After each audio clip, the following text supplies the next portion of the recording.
खुलुमबाय दिनैनि रादाबखौ फरायगोन आं सुलेमसा बसुमतारी। नेपालनि टारा प्लेन गोमानायखौ मोनबाय। दुखुनांथाव बाथ्रा दि बे टारा प्लेनाव गाखोनाय सा 22 दावबायारिनि गेजेराव सासेबो बासियाखिसै। मख'नाय बादिब्ला बे प्लेनखौ मुंस्टाननि हाजो गेजेराव मोनदों आरो दावबायारिफोरनि गोथै सह'खौ पस्टमर्टम खालामनो थाखाय काठमान्डुसिम लानानै थाङो।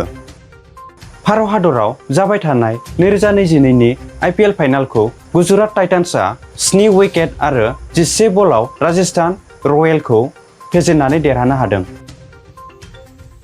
दिनै क'क्राझार जिल्लायाव उन्दै हिनजावसा रेप खालामग्रा दुथां आमिर हामजाखौ आसाम पुलिसआ खादों।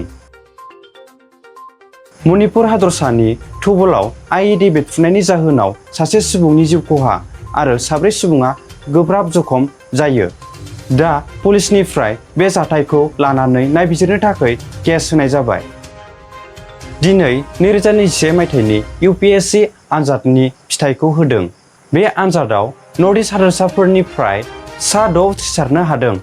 बिनि गेजेराव आसाम हादोरसानिफ्राय सानैया बे आनजादखौ उथ्रिसारनो हादों।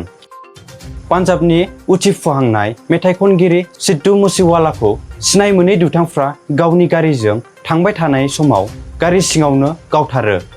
मख'नो गोनांदि बिथाङा कंग्रेस दोलोनिबो सासे दैदेनगिरिमोन।